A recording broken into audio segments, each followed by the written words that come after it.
בשם השם נעשה ונצליח, שיעור תורה, ברוכים הבאים. שבוע טוב, שבוע מבורך, and חודש טוב to everybody. BeEzrat HaShem, tonight we're going to continue with our Jewish Hashkafa series. And this is going to be a continuation of the section about prophecy by the Chazon. And tonight is certainly going to be a very good and very important shiur for anybody that either thinks they are a prophet, needless to say, if they think they are MaShiach or Eliyahu Navi, or wants to be MaShiach, wants to be Eliyahu Navi, or just simply wants to be a prophet. Tonight is going to be the instructions, the prerequisites for being a prophet. For anyone that wants to be one or thinks that they are one, BeEzrat HaShem, you'll have clear instructions. It doesn't get clearer than what you're going to get today of what is necessary for you to have in order to be a prophet. So if you don't have it already, you'll have the list of what to do. If you think you are a prophet, then you'll see, based on the list, whether you are a prophet or simply crazy.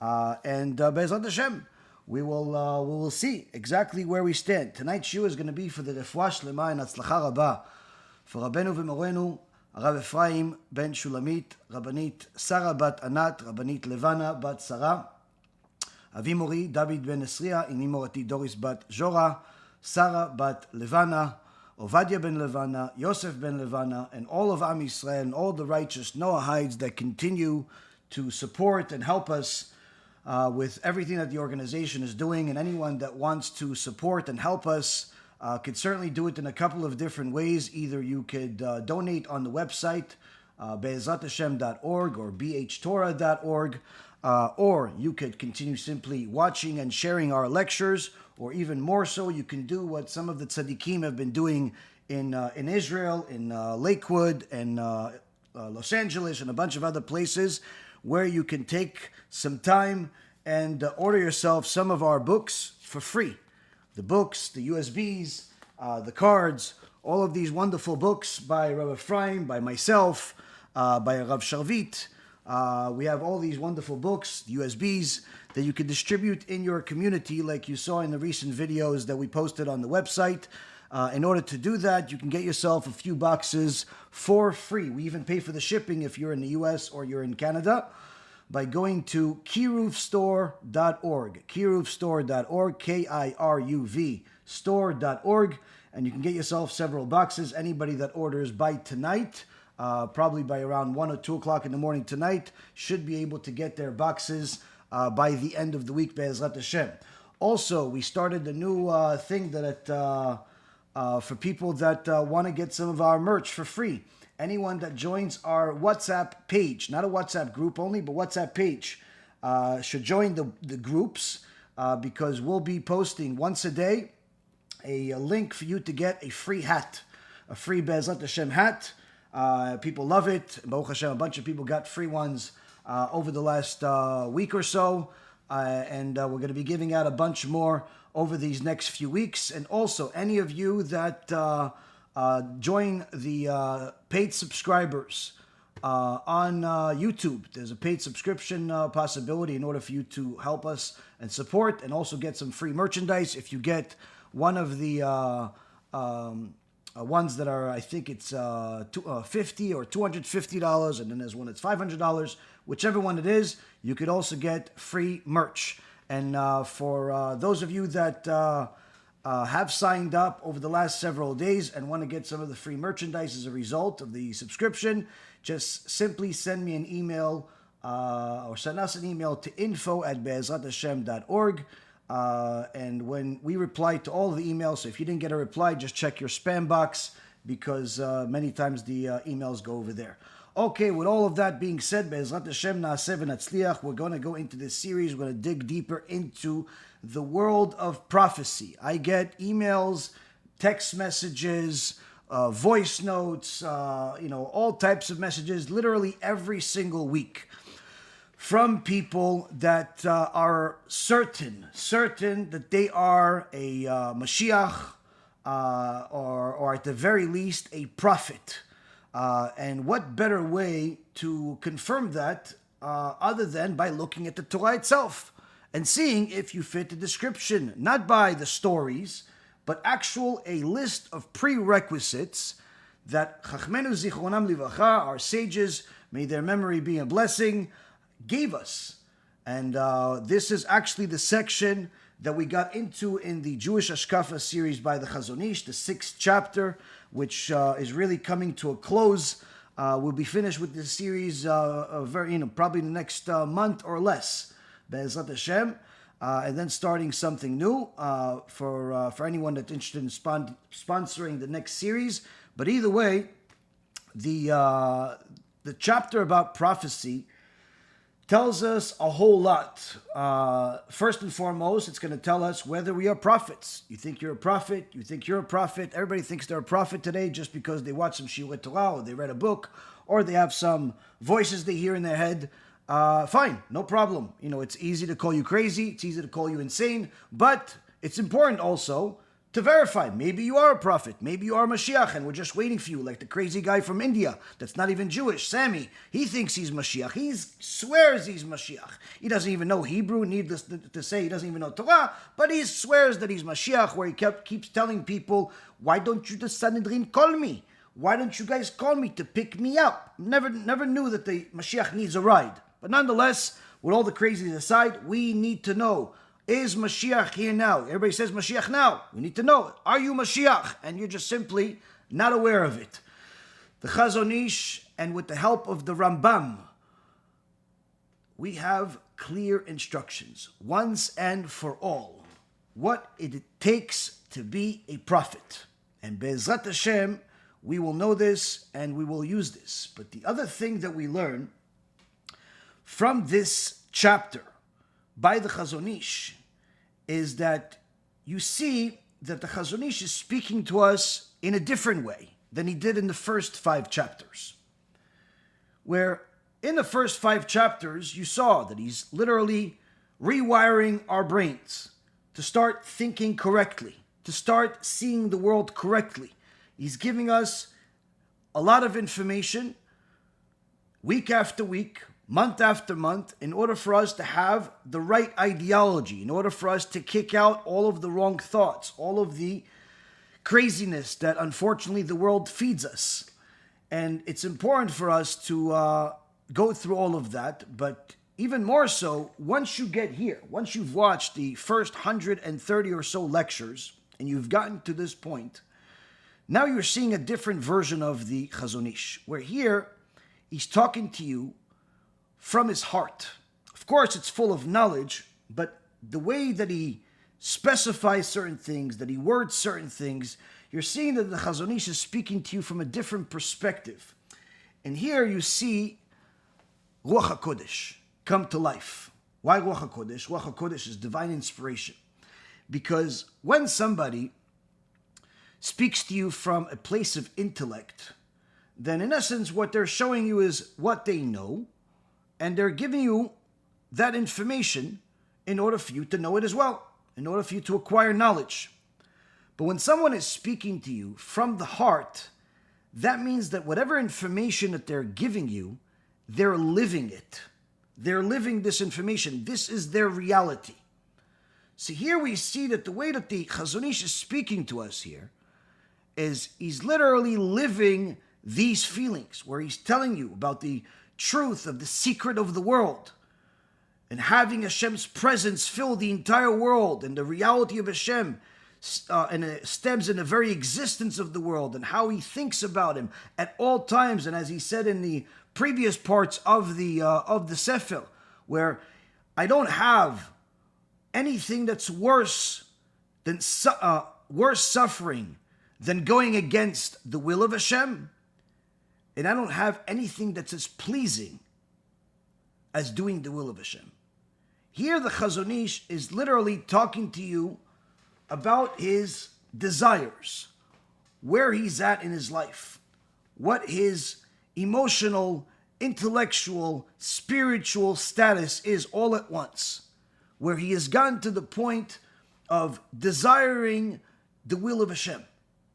Something that BeEzrat HaShem, may we all get to, or at least some portion of it. But the point being here is that he's telling us what he's living, what he's seeing.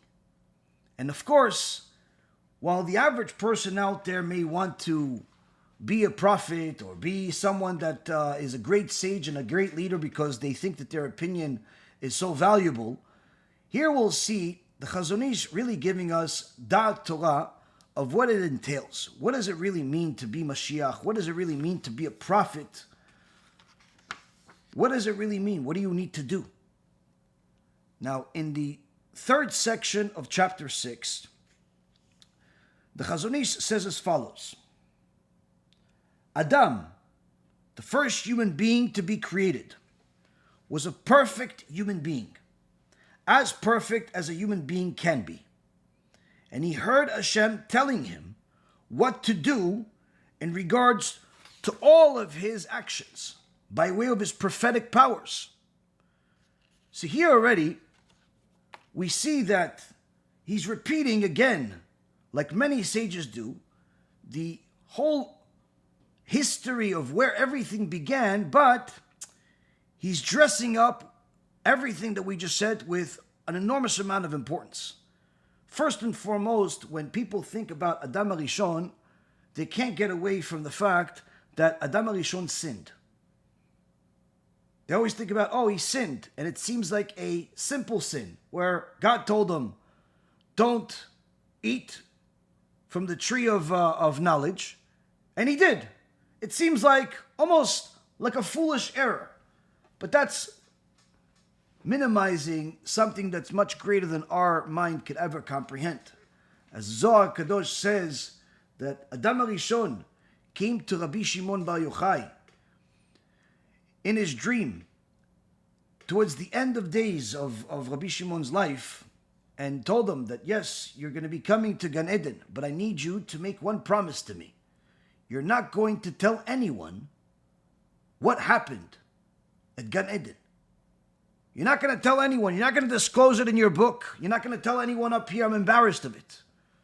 Obviously, here telling us that there's a lot more to the story than what most people realize. Now, Adam HaRishon, what many people don't really put some thought into, is the fact that God spoke to him, meaning he is the first prophet. But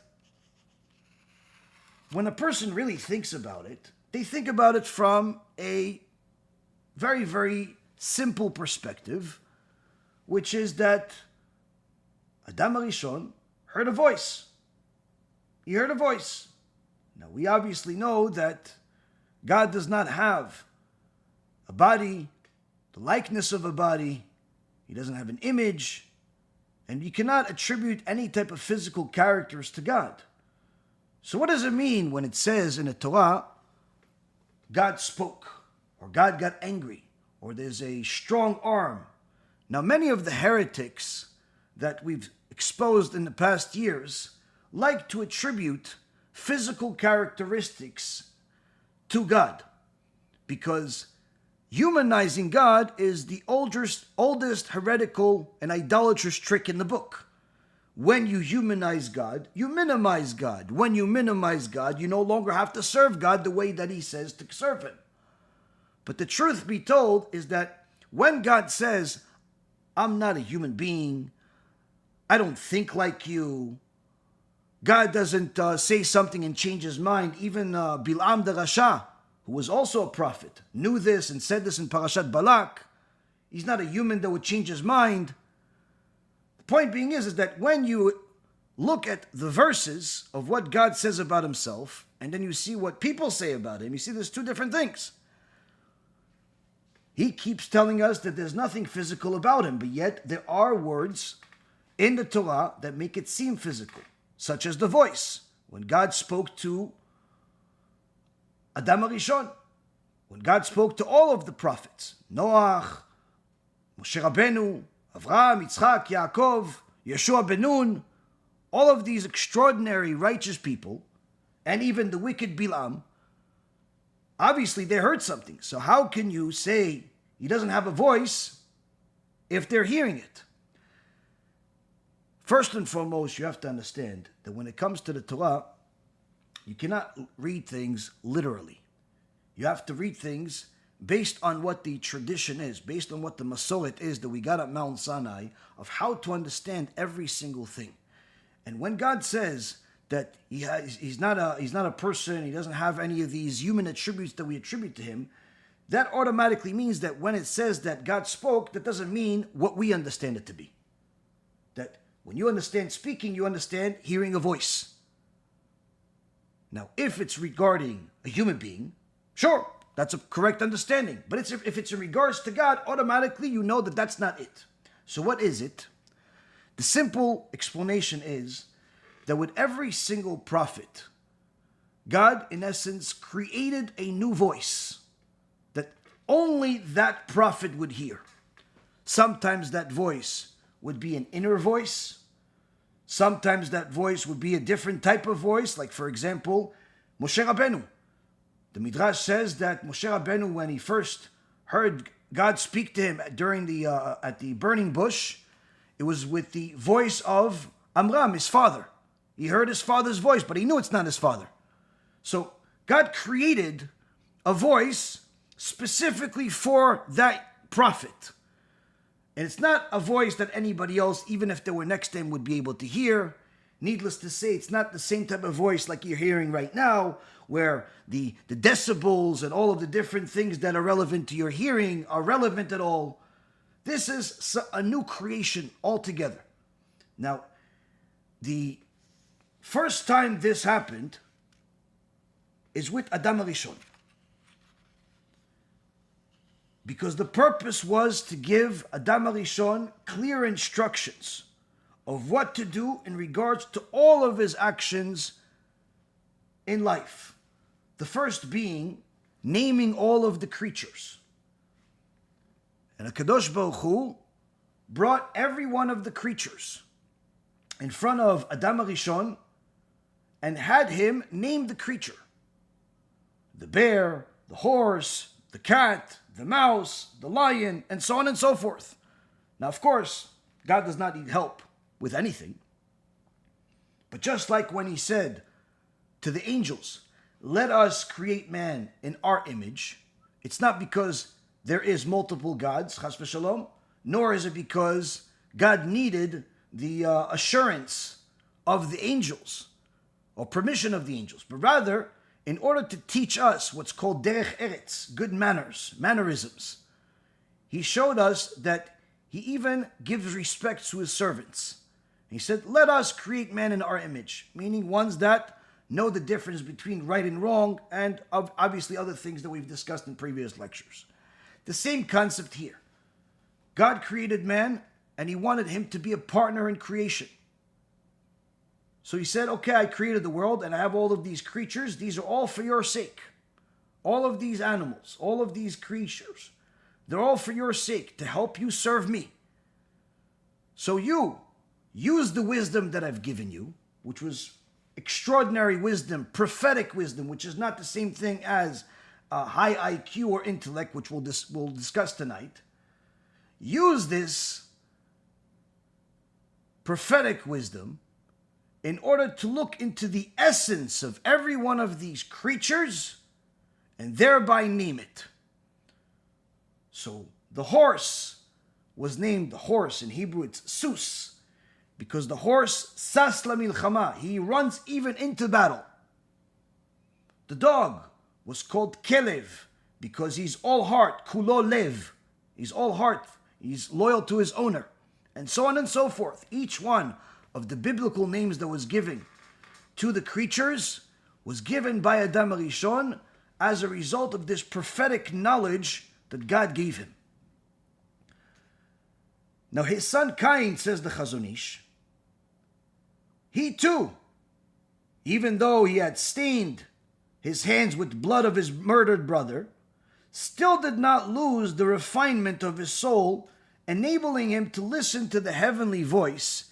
And he indeed heard the words of, where is your brother Hevel? Even though Cain killed his brother as a result of jealousy, as the sages teach us, in order to populate the world, and because there was no other people, when Chava, Eve, gave birth to Hevel, he was born with a twin sister, and he married her. Hevel was born with two twin sisters, and he married both of them. This was only allowed at this time. It was never allowed again. But needless to say, when Cain saw that Hevel has two wives and he only has one, this already created a high level of jealousy between them. And then, of course, when he saw that HaShem accepted the sacrifice of Hevel and rejected Cain's sacrifice, this was the last straw. And he decided to kill him. Now, after Cain killed Hevel, HaKadosh Baruch Hu spoke to him. And the first thing that he said to him is that, where is your brother Hevel? Meaning that even though he defiled his soul, his spiritual status was obviously damaged. Still, he was at a level much higher than anybody else in the world today that you can possibly imagine. Because again, this is the beginning of creation. They were not like us, even though they had arms and legs and a head and so on. They were nothing like us. Hevel was still at a spiritually elevated position where he was still able to hear God's voice that was uniquely made for him.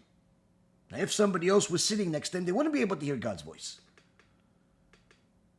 No matter what equipment they would use or what they did in their life, even if they were righteous themselves. Because again, each prophetic voice was given to a specific person. And therefore, when God spoke to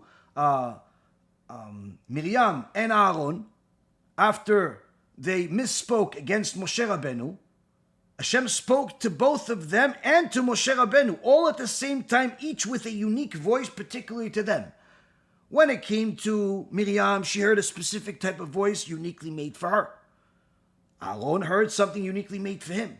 But with Moshe, it was unique with him, but superior to anything before or after him, because the way that Moshe Rabbeinu heard the voice was as if he was hearing somebody that's right next to him, as if you are speaking to your friend.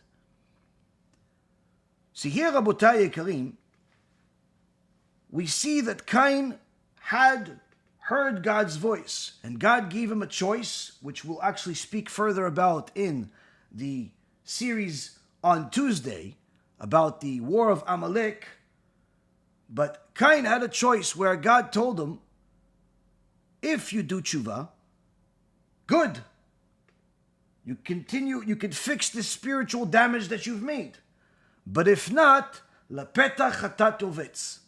Lapetach chatat ovetz means you are leaving the door open for the Yetzirah, which could continue to influence you to make more and more things that will damage your soul, and that will be a domino effect, which eventually will culminate in the Erev Rav, Amalek, coming from Cain.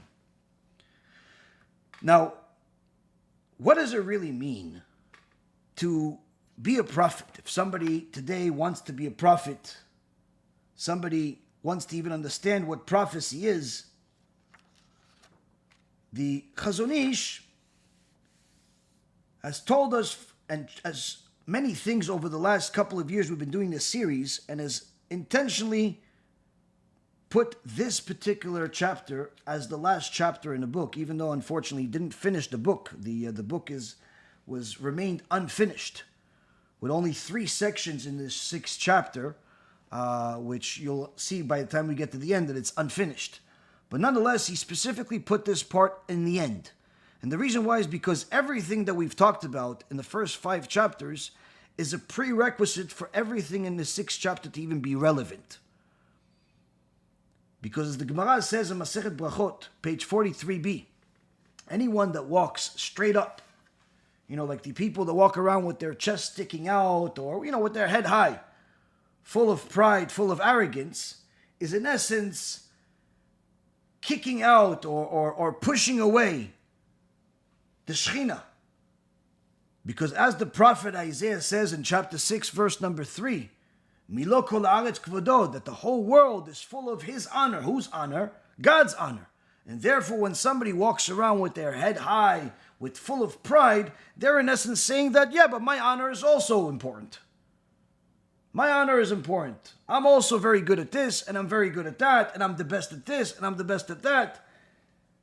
And the Gemara says that when somebody walks around with arrogance, with a chip on their shoulder, in essence, they're pushing away the Shekhinah, because God says, me and this person cannot be in the same room together. Why? Because there's only one God. And the way that he or she is behaving is as if she is God, as if he's God. And therefore, I can't be there. Now, why is this so critical to know? Because we don't have prophecy in our generation. We don't have nevuah. Nevuah is prophecy. And the primary reason why we don't have nevuah is because we don't have anybody in the world that is willing to relinquish all of the materialism to the point where they'll become spiritually fit to accept prophecy.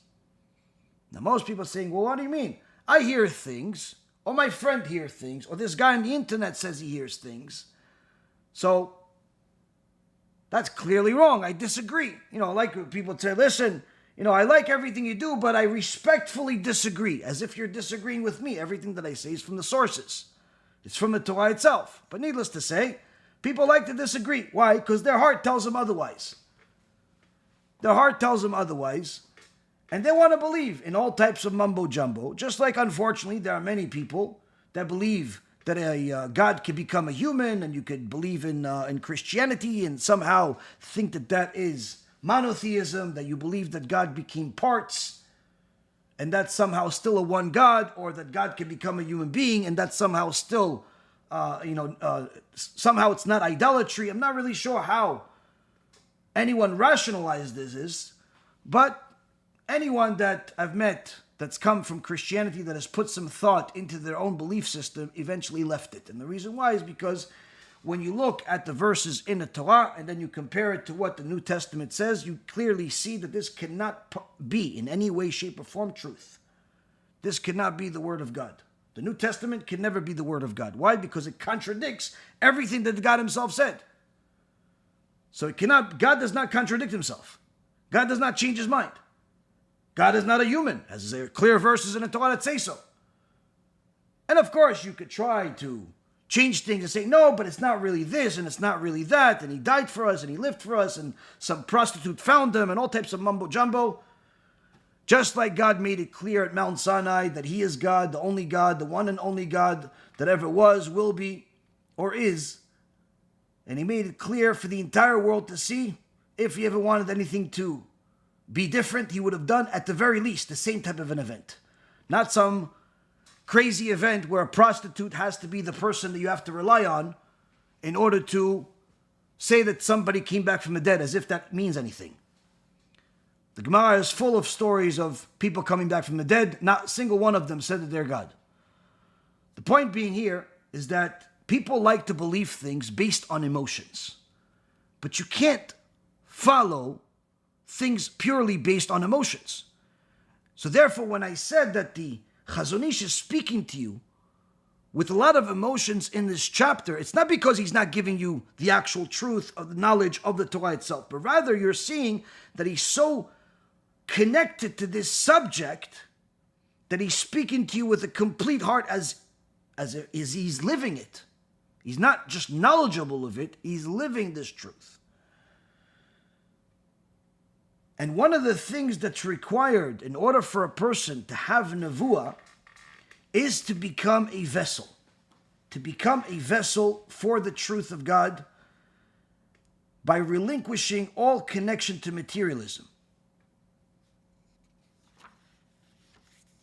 This is one of the main places where most people simply cannot even comprehend, needless to say, do. Because most of us, you can say, listen, we have a shiur Torah, and they're in the middle of eating their burger, their hot dog, their favorite food, and they continue eating. Yeah, I'll be there in a few minutes. Why? Because they're so connected to their burger, they can't leave it for a shiur Torah.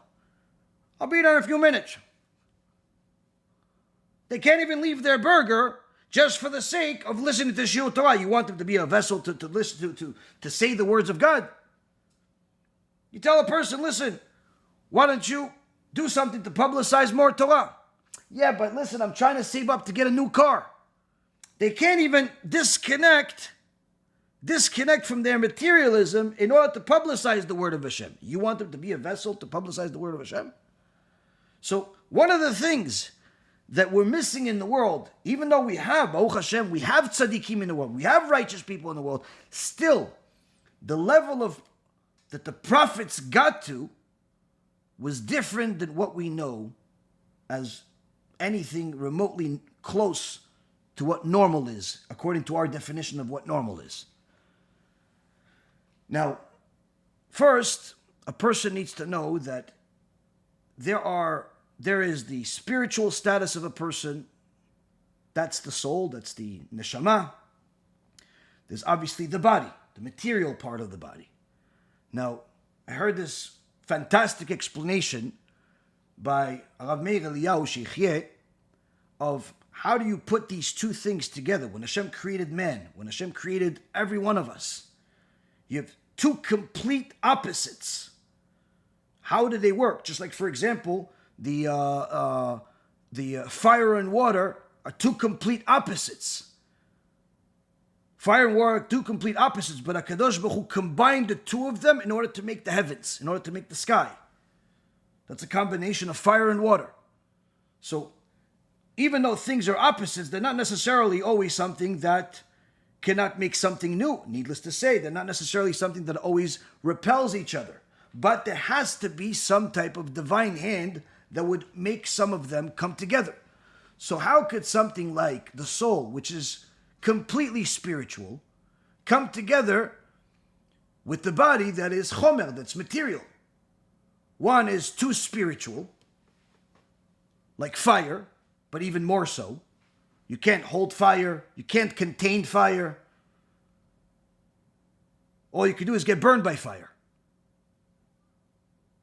And then you have the body, which is here today, gone tomorrow. It's too material. It's temporary. So that's where the Tzelem Elokim comes.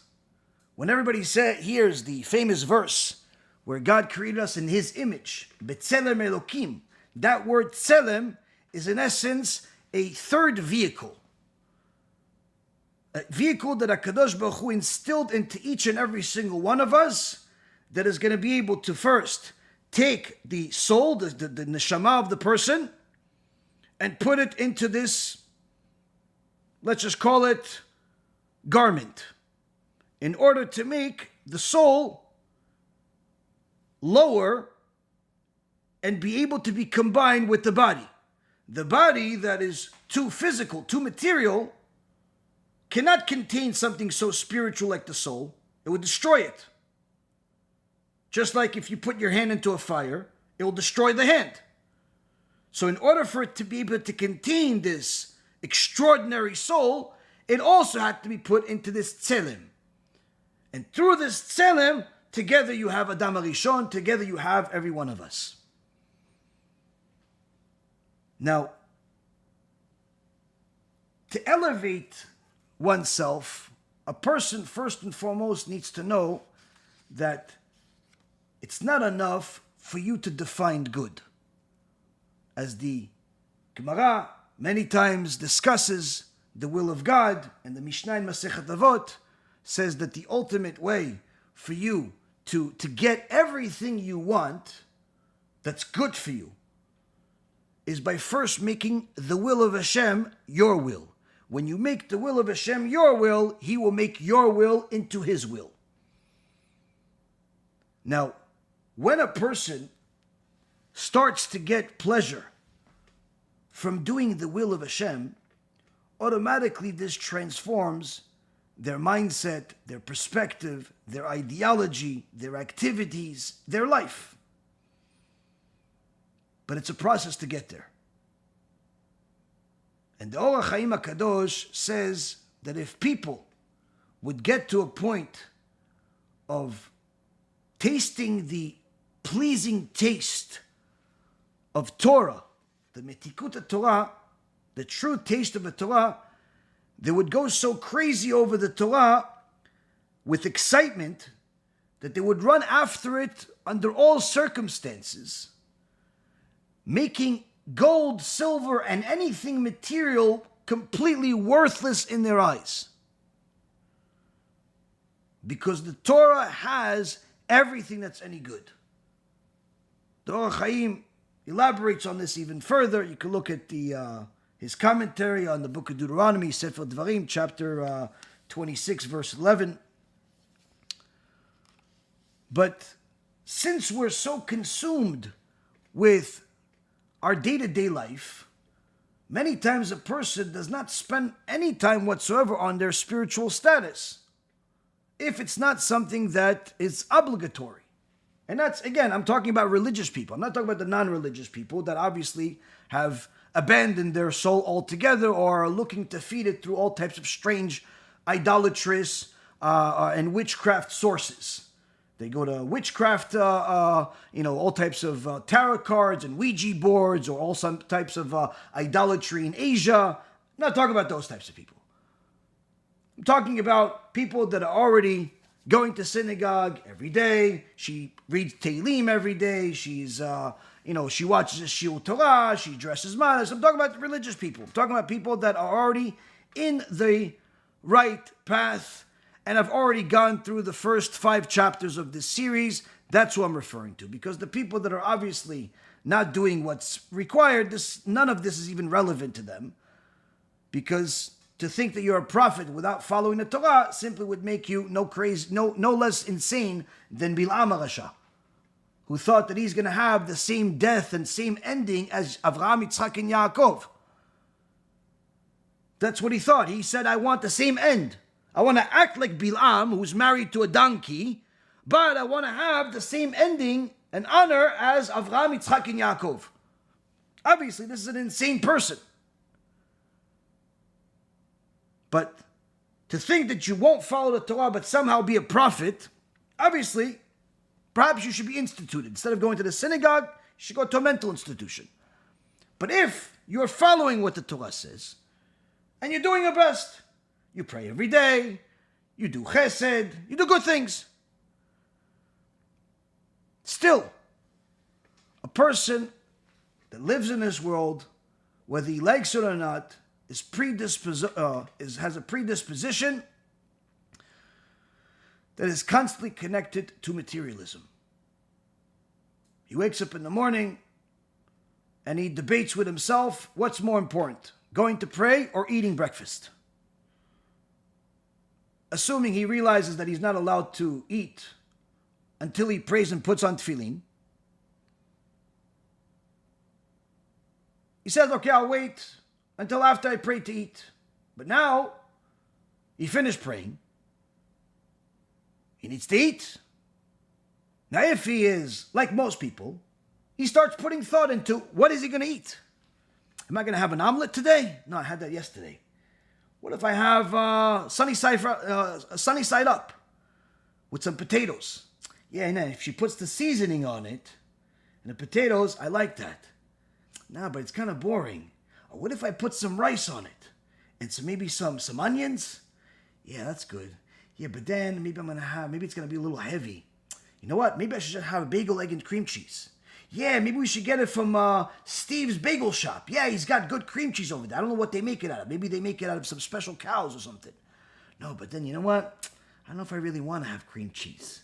Because then, no, you know what? Maybe I should have this. And he starts putting so much thought into his breakfast. Literally, if you calculate the amount of thought that he put into eating breakfast and the amount of time he actually ate breakfast, the amount of thought, for sure, took at least 10 times more time than actually eating breakfast. And that's just breakfast. Now after he finishes breakfast, or while he's eating breakfast, he's thinking about, okay, so I got to go to work. Today, I'm going to take the highway.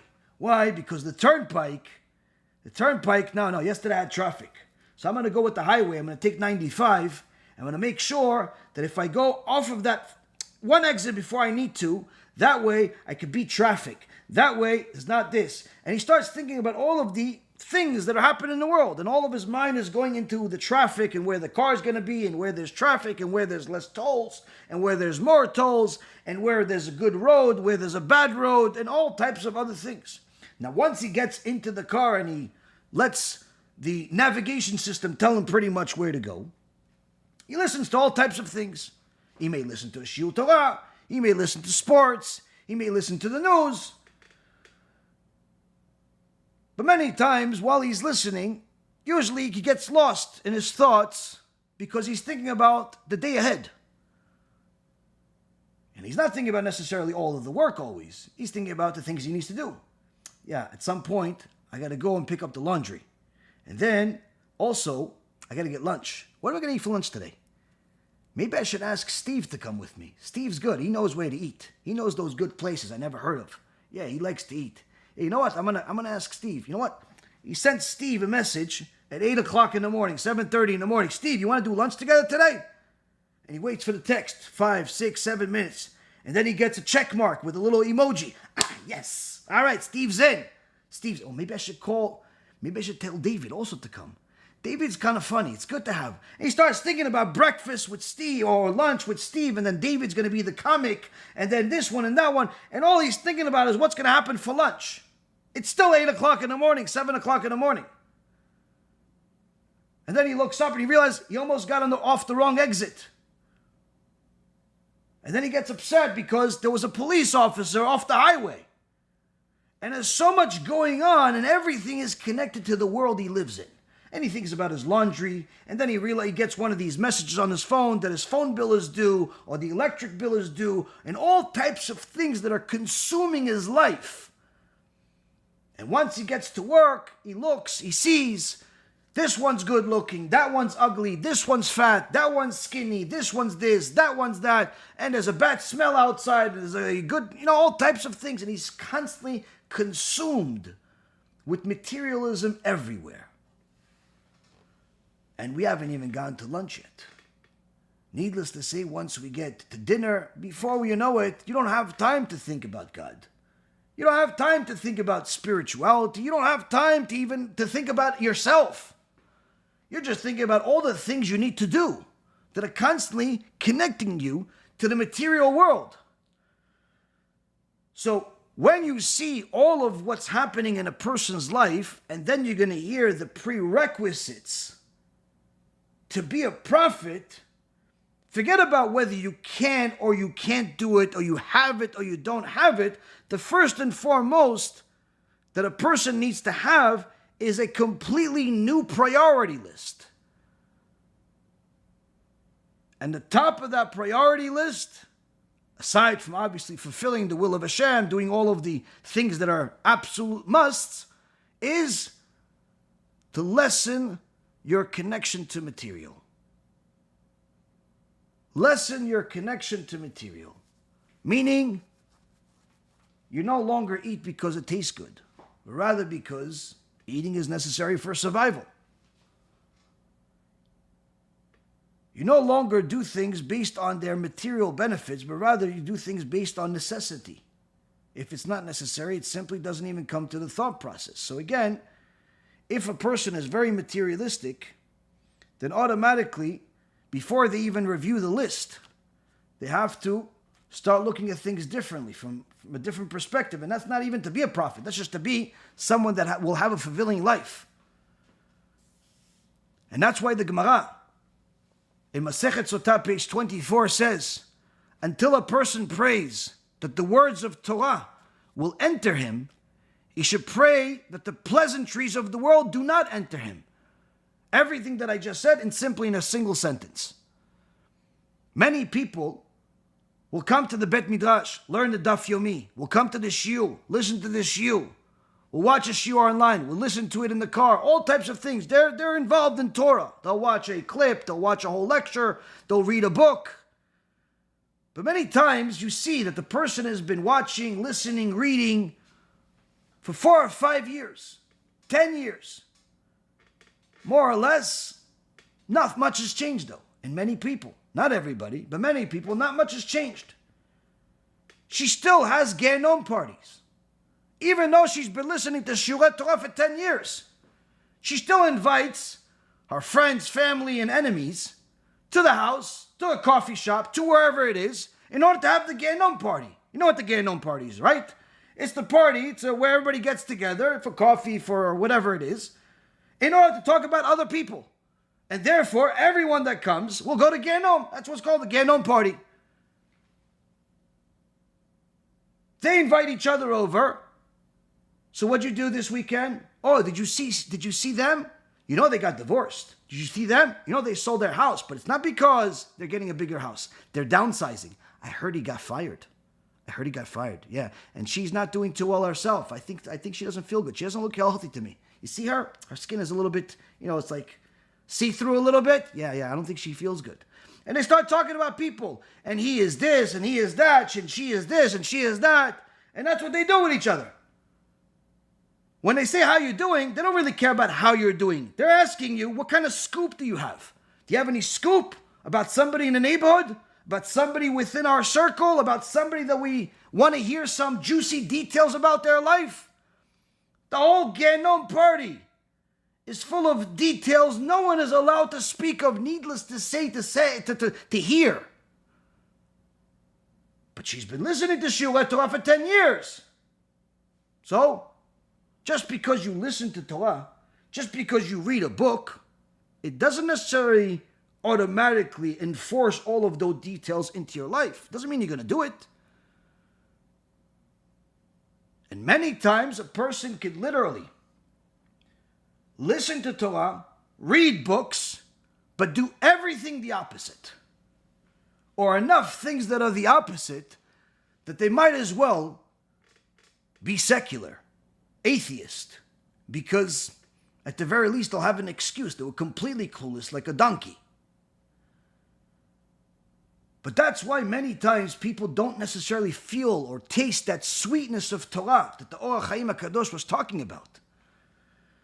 They're so connected to the pleasantries of this world, the materialism of this world, that every single time they have to connect to it in some way. So if it's not them enjoying something pleasant, some type of food, some type of possession, they have to talk about it. And if they don't have something new that they want to talk about themselves, they'll talk about somebody else's stuff. Somebody else's house, somebody else's dress, somebody else's shoes, somebody else's marriage, somebody else's kids, somebody else's something. Why? Because they're literally glued to material. Instead of cleaving to HaShem, they're cleaving to the Sitra Achra by way of materialism. And that's why the sages say in the Gemara, in Masechet Sota, even before you pray to HaShem to open up your heart and accept the Torah, pray for HaShem to have mercy on you in all of your addictions to materialism. Because so long as you're addicted to materialism, it's going to be very, very hard to make your neshama into a vessel that can accept the Torah that you're learning. Now, one of the things that the heretics utilize to cause people to fall into the trap of materialism is by materializing God. Giving God material or physical attributes. When they say, look, it says he has an arm, so of course he has an arm. It's just that his is real, but yours is not real. All types of stupid things that they do by playing with the language in order to say something that's just enough to make sense to an unknowledgeable person. Because it's too hard for them to swallow the pill that says God is not human, God is not physical, God is not material, God is nothing like you. Your thoughts and his thoughts are nothing alike. If you thought it, for sure, you can be guaranteed this is not what God's going to do. Why? He doesn't think like you. But because they want to materialize God, they have to have a way. Now, why would anybody want to materialize God? What do they get out of it? This, Rabotai,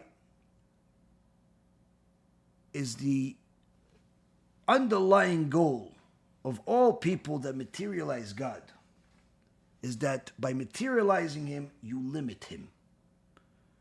And by limiting God, limiting what's called Hashkafa pratit, divine providence, automatically you're limiting your own obligation. Because as soon as a person does not believe in Hashkafa, does not believe in divine providence, then that means that perhaps God is not everywhere. He may be overseeing the world, we could accept that, but He doesn't really care about what I'm doing behind closed doors. He may be created the whole world and He's in charge of these kings, but He doesn't care how I talk to my wife. He may be greater than everything in the world, and He even knows what's inside those black holes that's driving the scientists crazy. But He doesn't really care about if my dress is really long enough or not long enough. Does He really care about those extra 6 inches? Nah, He's too big for that. As soon as a person humanizes God, materializes God, that means that they no longer need to believe in the same God. They can call it God, they can call it all the same names, but it's no longer the same God. Why? Because their God, their materialistic God, their physical God, their limited God, no longer cares about the small stuff, no longer knows about the small stuff. So if He's so big that He doesn't really care, He's not really concerned, He's not even watching the small things, does He really care if I'm honest or not? Does He really care if I violate Shabbat or not? If I smoke 1 cigarette on Shabbat, not a whole pack, just 1 cigarette on Shabbat? Does He really care if I drive on Shabbat? So the idol worshippers, the heretics, the missionaries, all of the different types of spiritual enemies of Am Yisrael, they're not coming to you by simply giving you a statue and saying, go, pray to it. No, they're going to come to you with beards. They're going to come to you with a smile. They're going to come to you with, we love you. We're just like you. They're going to come to you with sweet talk in order to eliminate your connection to the one and only God that was, that is, that will be, that's master of all powers, that has everything and anything, and there's nothing else but Him. And the moment that a person has fallen into that materialistic world, it's only a stone throw away, meaning very simple for that person to fall into the trap of a human God that doesn't care about mitzvot, that doesn't care about anything. But the real God knows everything, cares about everything, and the Gemara specifically says, anyone that says that God will simply let go of your sins, any sin, as if He doesn't care, as if He doesn't count it, will get an extra punishment just for thinking that. And that extra punishment, the Gemara gives details where they get cut up into small little pieces like a salad that you have in a barbecue. Why? Just for thinking such heretical thoughts that God doesn't care about your small things, your big things, like everything the same. That in itself is heretical thought. So, of course, a person that wants to know whether they're a prophet or not, or whether they can be a prophet or not, these are prerequisites. Prerequisites, not even for prophecy, but just to be in the righteous path. To know that you have the right ideology. You don't have this? Don't even continue watching. Go to shiur number 1 in the series and start from there. Because the rest is simply not relevant. there's nothing better than having clear instructions. And that's what we have. The Chazon Ish gives us a little taste by telling us about Adam Rishon, his prophetic powers. Cain, despite him staining his hands with blood, still was refined enough that he was still able to hear God's voice, showing us obviously that it's not necessarily just a person that is righteous or just a person that is any one particular thing. There's a system. And who is better than the Rambam to tell us the clear instructions? The Rambam in Ilchot Yesodei Torah, the foundational rules of the Torah, in chapter 7, says as follows. Chapter 7, the first halacha. Now he has a whole chapter about prophecy. We're only going to go into the first one, but we're going to go into it with details. He says as follows. It is one of the foundations of our faith that God communicates by prophecy with man. So automatically the Rambam is telling us that it's not a matter of whether you believe in prophecy or not. If you don't believe in prophecy, you're considered, according to the 13 principles of faith of the Rambam, you're considered a heretic. What's a heretic? Simply a person that has no share of the world to come. And the Rambam repeats this in Ilchot Tshuva, chapter 3, halacha number 8.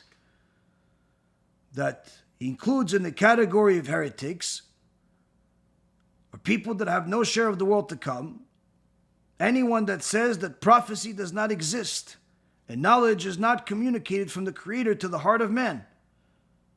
So this is not just a small detail you could just skip. This is a big deal.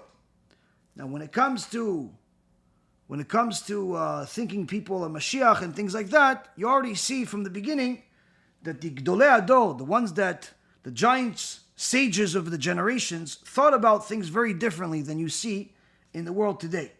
Many times a person will start watching end of days videos, Mashiach videos, and they'll watch so many of them that they'll literally become like mini experts in the topic of all the different things they watch, different rabbis say, or different speakers say about Mashiach, to the point where they'll start deluding themselves to thinking that maybe I'm Mashiach.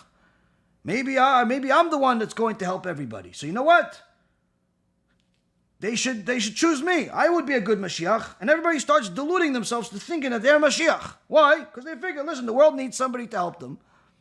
I know everything about all of this end of days things. I heard a lot of lectures. The guy heard, 500 lectures already about Mashiach from different rabbis, from different speakers. He even heard the false prophecies of the Gentiles. He heard everything. He figures, maybe, why not? Why shouldn't I be Mashiach? I'm a nice guy. Why not? Sometimes you'll even have a woman say, well, I think I'm Mashiach. Sometimes the woman is convinced that our unborn child is Mashiach. All types of crazies. But automatically, from the beginning of the halacha, you start seeing that the Rambam and all of Gdolei Ador don't look at it the same way. He says, this is a foundational belief in Judaism. Now, as a side note, another couple of examples about the perspective of Gdolei Ador, about Mashiach. When somebody came to the Ben Ish Chai and told him, Rabbi, the word is out there and they're saying that Mashiach is going to come next year. I want to see what the rabbi is going to, what the rabbi is going to say. What does the rabbi think about Mashiach coming next year? And the Ben Ish Chai says to him, Mashiach is not going to come next year. Wait, but Rabbi, isn't it like our belief that Mashiach can come at any given day? He said, yeah, but he's not going to come next year though, based on what you're saying. No, he's not. Why? He says, because we have an oral Torah. And part of that oral Torah is the Gemara, the Talmud. The Talmud tells us clear things, clear signs of what's going to happen before Mashiach comes, preconditions, things that have to happen before Mashiach comes. And based on that, They haven't happened yet. And since they haven't happened, he can't come now. Those things have to happen before he comes. Meaning, it's not about whether you want Mashiach to come. Like some people think, no, if we really want him to come, therefore he's going to come. No. It's about the world being ready, us being ready, and in the Kadosh Baruch Hu willing it. Now, we need to believe he can come, but that's not enough. The whole concept of believing that Mashiach is going to come means not just believing that one day the salvation will come, but rather it's supposed to impact you. It's supposed to impact you. If you really truly believe he's going to come, that means that you're going to work on yourself to perfect yourself and be ready for him to come. For when he comes, you're going to have to be at your best spiritual state that you've ever been in. And that's why it's the last of the principles of faith, because if you truly believe Mashiach can come at any given day, that means you have to review where you stand based on all of the other principles of faith. Where do you stand based on all of the other rules of the Torah? So you see, the Gdol Ador, the Ben Ish Chai, doesn't just say, okay, yeah, Mashiach come, okay, yeah, he's going to come. Something similar happened with the Rav Steinemann. Rav Steinemann, Alav Shalom, somebody came to him and said, listen, Rabbi, I want to tell you first, I'm Mashiach. I'm Mashiach. I have at least one or two of those crazies come to me every week. But thank God, Hashem has mercy on me, they don't come to my house. They usually send me messages on all types of social medias and emails and Facebook messages and WhatsApp. And I think that if they were able to do it with actually coming to my house, they'd all literally just simply knock on my door 24 hours a day just to tell me that they think that they're Mashiach. But how did the Rav Steinemann react to somebody coming to his very modest home and say that he's Mashiach? And Rav Steinemann says, oh, great, I've been waiting for you. Have a seat, have a seat. And the guy's like, oh, great. The Gdol Ador, the biggest rabbi of the generations, give me a seat. Yeah, see, I knew I was Mashiach. Yeah, I knew I was Mashiach. You know he's Mashiach. And Rav Steinemann says, okay, great, listen. So the Gemara here has one side of the sages say this, the other side of the sages say this, but then as they go back and forth, eventually they end up with a tekel. So what is it? What's the answer? And the guy's like, huh? So I was telling him, Rabbi Shimon is saying this, Rabbi Yehuda is saying this, but then at the end of this Gemara it says tekel. Tekel means that this is something that only Eliyahu Navi is going to tell us. So whether you're Eliyahu Navi or Mashiach, surely you have the answer we've been waiting for. What's the answer? There's a bunch of tekos all over the Talmud that are waiting for your answer. So this is where I'm up right now. What is the answer? The guy did not know his right or his left. He didn't even know what a teko is. He says, you're not Mashiach and not even the donkey of Mashiach. And that's also another thing that many people don't realize. To be Mashiach, you can't just be some ignoramus that has feelings that you may be it. That just means you're arrogant. That just means you think you're a big deal. It doesn't mean you're Mashiach. So what is the prerequisite?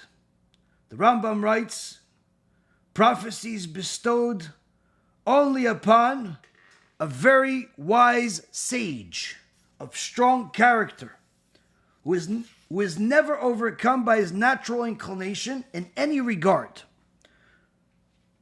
So just to analyze the second sentence here and understand what the Rambam is saying.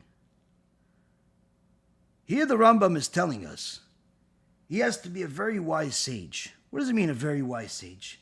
He has to know Torah. He has to be an extraordinary Talmid Chacham. He has to know an enormous amount of Torah. He can't just be a guy that watches one or two shiurim per week or even one or two shiurim per day and thinks that he's considered a very wise sage. He has to be extraordinarily knowledgeable in the word of Hashem. Because prophecy is of an entirely different nature of wisdom. And although wisdom is a prerequisite for prophecy, prophecy involves stepping beyond one's normal thinking process. And the Rambam here tells us that this is not just simple topic that you could just say, I feel that maybe I am. In fact, the HaChaim say that the Rambam writes in his commentary in the Mishnah that he wrote a book about prophecy, but unfortunately, there's no record of that book. This is one of the things that HaKadosh Baruch Hu decided to hide from us. Just like he hid the Zohar HaKadosh from us for many years before it was discovered. There are other books that were hidden from the world for many years before they were discovered, and then others that remained hidden and will be hidden until Mashiach comes. But this book by the Rambam about prophecy, where he elaborated much, much more than what he did here in this halakha, Rambam is telling you, I know everything there is to know about prophecy. I wrote a whole book about it. First and foremost, whoever's going to be a prophet, not even the Mashiach, prophet, has to be a very wise sage. Has to be a very wise sage. But not just any wise sage. He has to be Gadol b'chokhmah, Gibor b'midotav. What's Gibor b'midotav? He has to be of strong character. He has to have extraordinary character traits. Where they're so refined that even if people are insulting him, he's not moved by it. He forgives them. In fact, they go against him, he prays for them. So HaShem will have mercy on them and won't punish them. He's not going to be like your average person that's just a nice guy and says hello. He's going to have extraordinarily strong character traits across the board. And the Shmona Prakim that the Rambam wrote in chapter 7, he elaborates further on these things where he says a wise person includes all of the positive intellectual qualities, meaning he has to have all-encompassing knowledge across the board of the Torah, which he actually will elaborate later on in this halakha, which means he knows knowledge of the pardes. The pardes is a pshat, remez, drash, and sod. The simple meaning, the hinted meanings, the midrashim, and also the secrets of the Torah, like Kabbalah and so on. Many times people want to go straight to Kabbalah, straight to the Zohar, without even knowing the pshat, without even knowing halacha, needless to say, without knowing anything else. No, it has to go. Person has to have a full balance. So when the Rambam says wise, he says, I'm referring to all of the positive intellectual qualities. When I'm referring to rich, he has to be rich. This is referring to the ultimate emotional quality and the ability to be satisfied with what you have. As our sages taught us, who is rich? One who is satisfied with his portion. So even the other parts that are required all have to do with character traits. That's what he's referring to. Strong character traits is a wealth that a person possesses that's unlike money. Because once you have strong character traits, you're happy with whatever you have. Whether you have millions or you have pennies, you're happy with it. You know this is from HaShem. This is what you are entitled to. This is what you need. He also has to be strong. This is referring to an emotional quality, where a person controls their behavior according to the knowledge and counsel. He's not like a person that has outbursts and loses his mind about simple things. As the sages say, who is strong? One who conquers his inclination. And therefore the Rambam continues and says, prophecy is bestowed only upon the very wise sage of strong character, who is never overcome by his natural inclination in any regard. Right there, pretty much anyone that thinks that they're MaShiach, or needless to say, a prophet, should already say, okay, it's not me. Why? Can you really look yourself in the mirror and say that your natural inclination, your Yetzer Hara, never beats you? You don't fall for the Yetzer Hara? You don't fall for the Yetzer Hara, you're just like, that's it. There's no Yetzer Hara anymore. You're like David HaMelech. Everybody has a Yetzer Hara.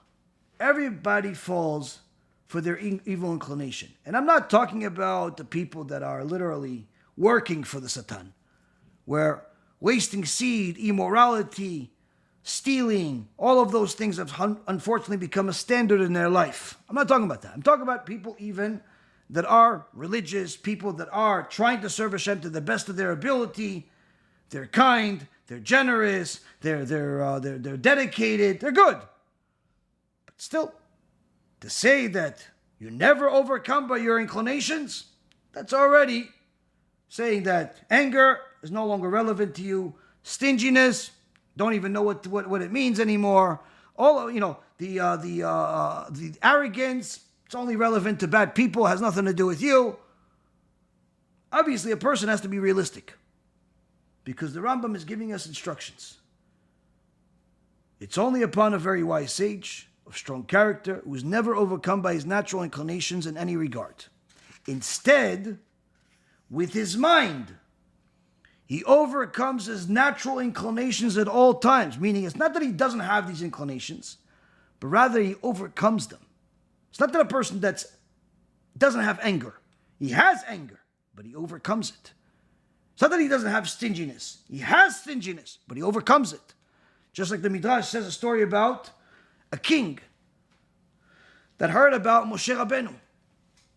When Moshe Rabbeinu and Am Yisrael were in a desert, and he wanted this extraordinary person to be something that he could see and look at.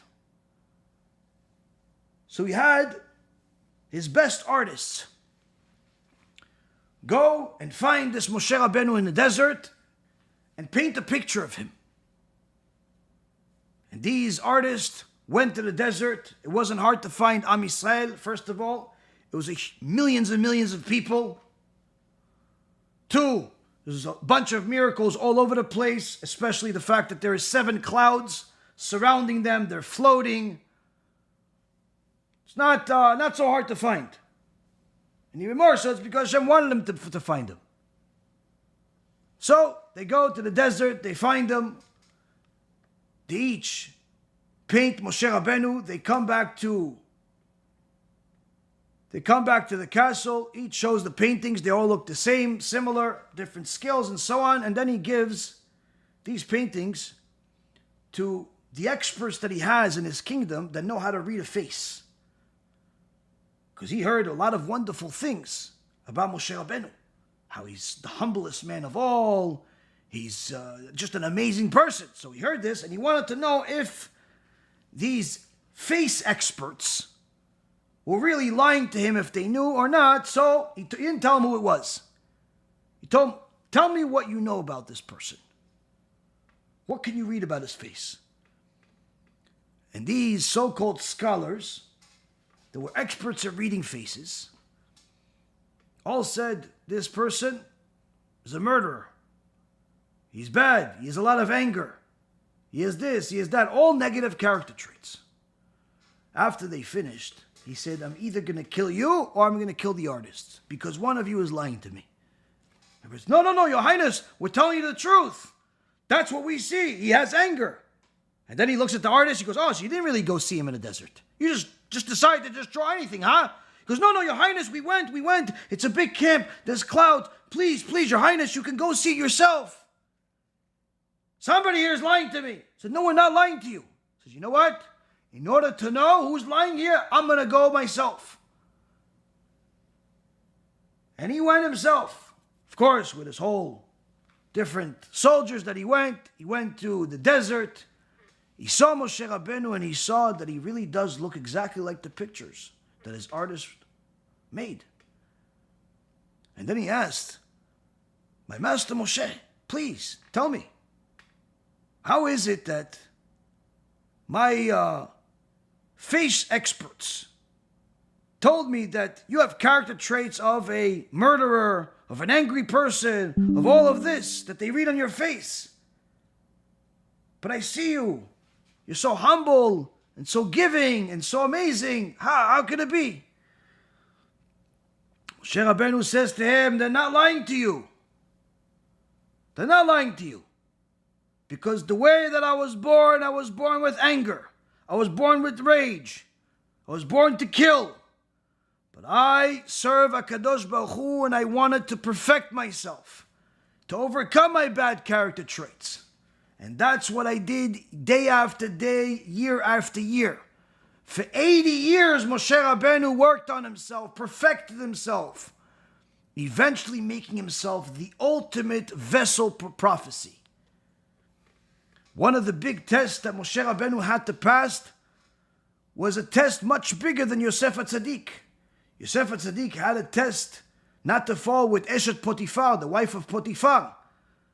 But that was relatively a short-term test, not to do something that's forbidden with somebody else's wife. Moshe Rabbeinu was put into a situation where he had to marry the former wife, the widow of the king of Cush. After the king of Cush died, since Moshe Rabbeinu was his number 2 man, his advisor, because he saved all of the people, when Moshe Rabbeinu came there and he helped them fight against Bilam and beat him in his witchcraft. But shortly thereafter, the king of Cush died. And the people said, listen, we don't have anybody else that's as wise as you, and the only son that the king has is a baby. Can't have a baby as our king, so you be our king. And you marry the king's wife. She was young and beautiful, and there's a little baby. And in essence, they made Moshe Rabbeinu king. And Moshe Rabbeinu was king of Cush for 40 years. 40 years he was king over there. Why did it end with him eventually going to Midian? Because eventually, that wife told the people, look, no kids have come from Moshe because he hasn't touched me or even slept in the same bed as me for all of these years because he's a Jew and his God forbids it. The only righteous person to the throne is my son from the son of the original king. Let him be the king. She wanted our son to be the king because Moshe Rabbeinu wouldn't touch her. And that's when Moshe Rabbeinu left Cush. HaShem made all of the people afraid of him, so they couldn't hurt him, but he had to leave. And that's, of course, when he went to Midian, and everybody knows the story after that, where he married the daughter of Yitro, and eventually came and brought Am Yisrael out of Egypt. But the point being is that he literally had the test of Yosef HaTzadik, not for one day, not for 1 month, not for 1 year, for 40 years. He's a king. Everything is available to him. But he doesn't touch anything. Why? He's working on perfecting his midot. It's not for naught that HaShem made Moshe Rabbeinu the prophet of all prophets. Throughout all of his life, he perfected his character traits in every single aspect of it, making him literally the perfect vehicle, the perfect vessel to receive the ultimate prophecy. And that's why the Rambam says that it's not that he doesn't have these inclinations. He has. But with his mind, he overcomes his natural inclinations at all times. And he must also possess a broad and correct mental outlook. He has to have the right Hashkafa, the right ideology. Can't just be smart. Can't just be recluse. Can't just be someone that has a good understanding of some things. He has to have a broad and correct mental outlook. Without the right Hashkafa, without the right ideology, he cannot become a vessel for prophecy. if you think for even a half a second that God needs you, if you think for even a half a second that the world revolves around you, if you think for half a second anything that's against the Torah, automatically that removes you from being someone that has a correct mental outlook. And the Rambam continues, a person who is full of all of these qualities and is physically sound, meaning he doesn't have any mum, he doesn't have any deformities, like missing arms, blind, mental problems, things of that nature. Because even though the humility and good character traits are absolute necessity, also he has to be physically sound. And a person that has all of these qualities and is physically sound is fit for prophecy. Why does he say he's fit for prophecy?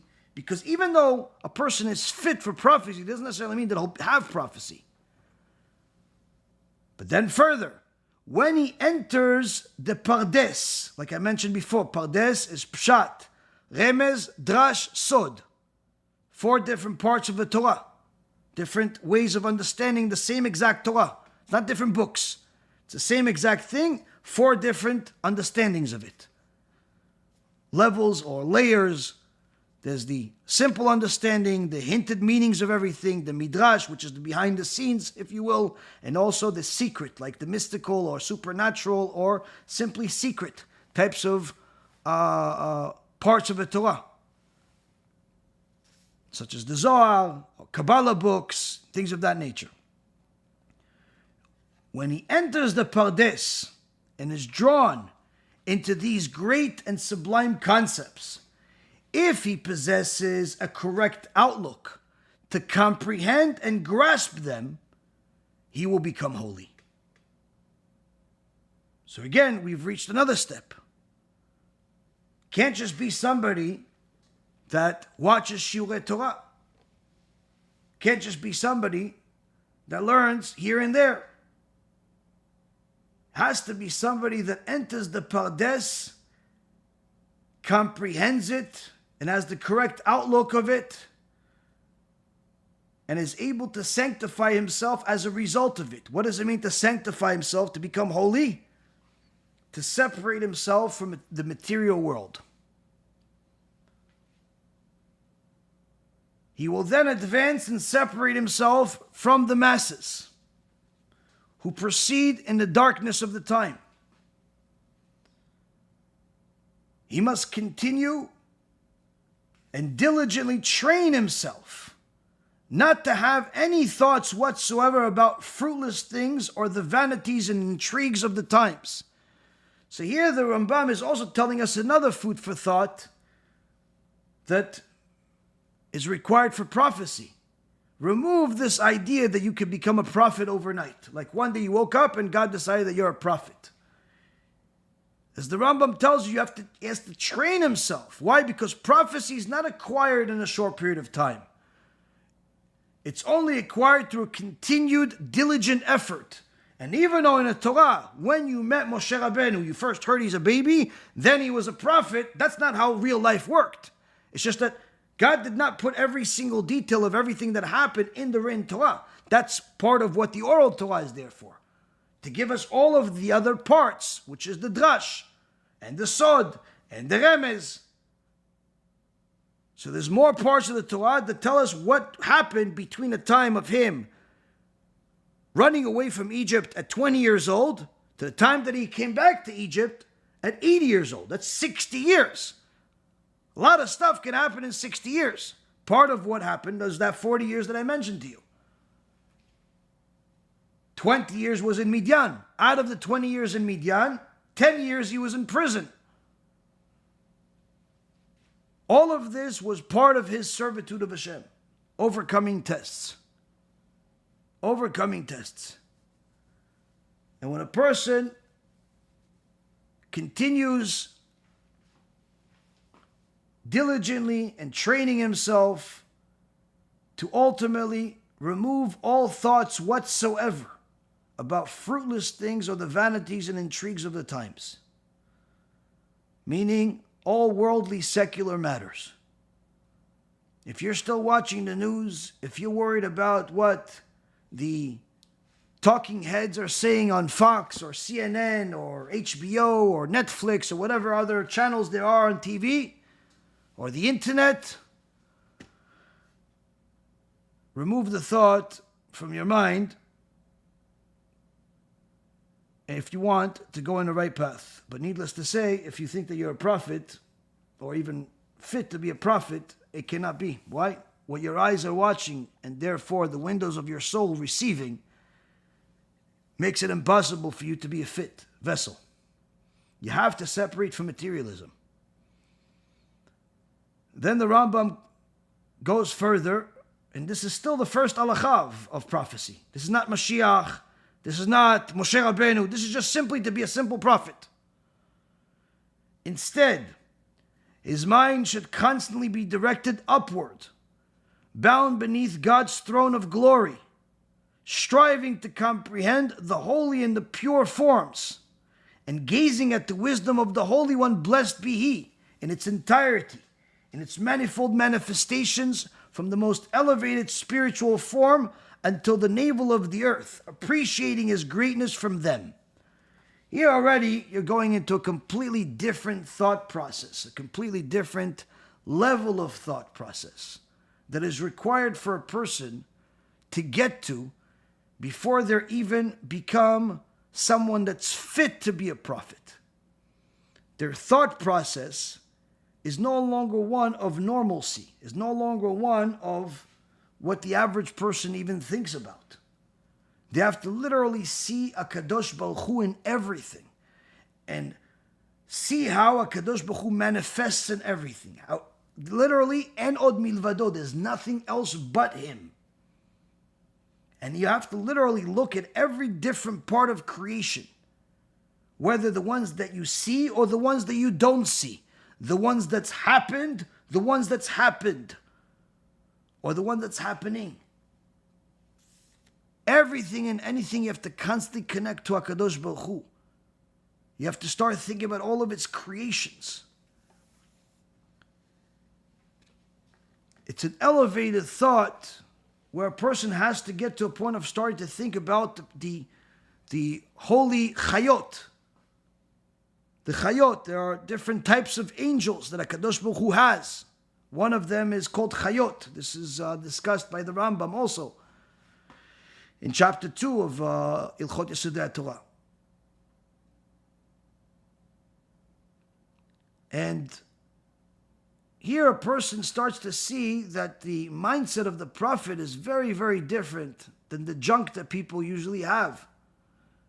Usually people that think that they are prophets, and usually they go straight for the jugular. They don't just think that they're a prophet, they think that they're MaShiach, like nothing less. Usually it's as a result of them watching a lot of news or a lot of things that talk about the possibilities of the future news. And it's never anything like what we're talking about. And the Rambam is telling us here that a person has to elevate their thought above the physical reality and appreciate HaKadosh Baruch Hu's greatness from everything. And after these preparations have been done, the spirit of prophecy will immediately rest upon him. Now, just as a clarification, the Rambam clarifies also in the Guide to the Perplexed that he's not saying that if you do all of this, for sure you'll become a prophet. But rather, if you do all of this, and HaKadosh Baruch Hu wants you to be a prophet, then as soon as you do this, you become a prophet. Prophecy will rest upon you. But just because a person does this, all of this, doesn't mean that Hashem is going to make him a prophet. He could simply just say, no, I don't want you to be a prophet. I don't want to tell you. I don't want to give it to you. Why? Don't ask why. It's God. He runs the world.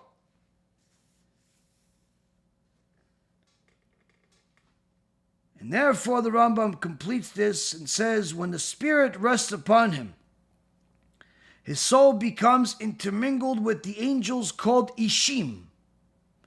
Ishim are the lowest level of angels that communicate with man. Now, if you're communicating with something, but you don't meet all of these qualifications, it's probably because you're either communicating with your bipolar personality that probably needs some medicine, or you're communicating with Shin Dalitim, which is not exactly Ishim. It's the opposite end. But needless to say, a person that has had prophecy rest upon him will now gain new friends. Who? Ishim. He will be transformed into a different person. It will understand knowledge. It will understand with a knowledge different from what it was previously. What does it mean he would understand with a knowledge different than what he was previously? This, the Chachamim explain, is that since the attainment of prophecy is the result of this whole process of internal refinement, of perfecting your character traits, and it's not some type of divine miracle or a gift that Hashem just decides to make you a prophet. Rather, it's working on yourself, perfecting yourself, purifying yourself to become this pure vessel to receive prophecy. Once a person attains these levels, the way in which he views reality changes. And now this new prophecy that he has is not the same type of ability to comprehend things, to see things, to understand things than what he was until this point. And where do we see this in the Torah, says the Rambam? That he will become a different person. He will rise above the level of other wise men, as the prophet Shmuel told Shaul in the book of Samuel 1, chapter 10, verse 6, the Spirit of God will descend upon you, and you shall prophesy with them, and you will be transformed into a different person. Shaul prophesied, and everyone who knew him previously was amazed at the transformation of his personality. So here we see, Rabotai Yekarim, that being a prophet is a big deal. It's not something you just gain just simply because you want it, or just because you decide that you'll be a good fit. Is there a way for one to do it? Certainly there is a way for one to do it. But the truth is that even if somebody does everything that the Rambam and the Chazon Ish have said that's required to do, and they don't get gifted this last final step of prophecy, they still will be the happiest person on planet Earth as a result of making all of these changes. Because just like the Chazon Ish said that there's nothing that makes him more sad than going against Hashem, than doing something that's not the will of Hashem. And there's nothing that makes him happier than fulfilling the will of Hashem. This is not just coming from somebody that had a perfect life. This is somebody that's coming that had an enormous amount of problems, had to flee from country to country, was childless, never had any kids, had all types of health problems, all types of people trying to go against him left and right. His life was full of problems. Literally, much more problems than any person could possibly imagine. But when he was fulfilling a mitzvah, there was no one on planet Earth that could say, I'm happier than him. Why? When he was doing the will of Hashem, he was at a completely different world, full of happiness, full of perfection. So that's why, Rabotai, if a person reads this book from the beginning till now, they may get certain aspects of it. They may understand certain aspects of it. But if we're learning together over the last few years, and you see all of the extra bits and pieces that we've taken from all of the different parts of the Torah, you start getting a little bit more of a feel for why he said this versus something else. Why he said that versus something else. But if you not only hear it, read it, but also apply this to your life, you start feeling the words of the Chazon Ish. And you start understanding the Torah in a little bit different perspective, in a little bit different mindset. Perhaps a mindset that's a little bit more refined. And certainly a mindset that's full of connection to HaShem. At least on a deeper level than it was before. BeEzrat HaShem, we'll continue to learn more about prophecy, about the different levels of prophets.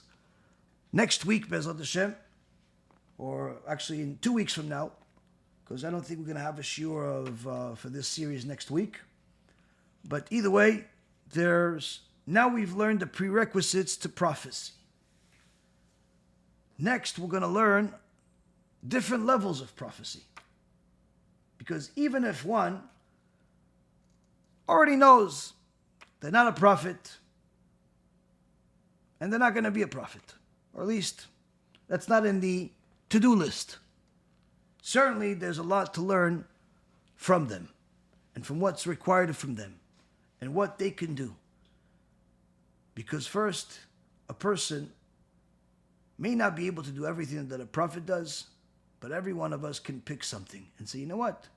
That one thing, there's a list of 20 things, a list of 50 things. I can't do 50 things. But that one, I can do that. I can do that one. And guess what? You do that one, and it could certainly be the one thing that you need to get extra strength to do the next one. And once you do the second thing, it could be the extra strength you need, the spiritual strength you need to do another and another. And before you know it, you're going on the right path that's making you happier, that's making you more fulfilled, that's making you closer to HaKadosh Baruch Hu. And that's ultimately the achievement of the purpose of life. Thank you very much for learning with me. May HaKadosh Baruch Hu bless each and every single one of you that's learning, that's sharing. And anyone that wants to donate and support can go to our website, bhtorah.org or BeEzratHashem.org. And also anyone that wants to get some of our books to distribute in your community, go to the kirufstore.org. And last but not least, anyone that sends me a message to info@BeEzratHashem.org in the next hour or so that watch the live will be one of the people that will get a hat. We'll pick 10 people to get a free hat. Send me your information. If you're one of those 10 people that's going to get a free hat, we'll let you know right away. BeEzrat Hashem, to encourage everybody to watch, not only watch the lecture, but watch all the way to the end. But this is for the people that are watching live. BeEzrat Hashem will continue doing some of these fun raffles, some of these fun prizes to encourage everybody to learn more Torah. And BeEzrat Hashem spread HaKadosh Baruch Hu's word everywhere. Call to Bacha B'Atzlacha, and BeEzrat Hashem will learn again later this week.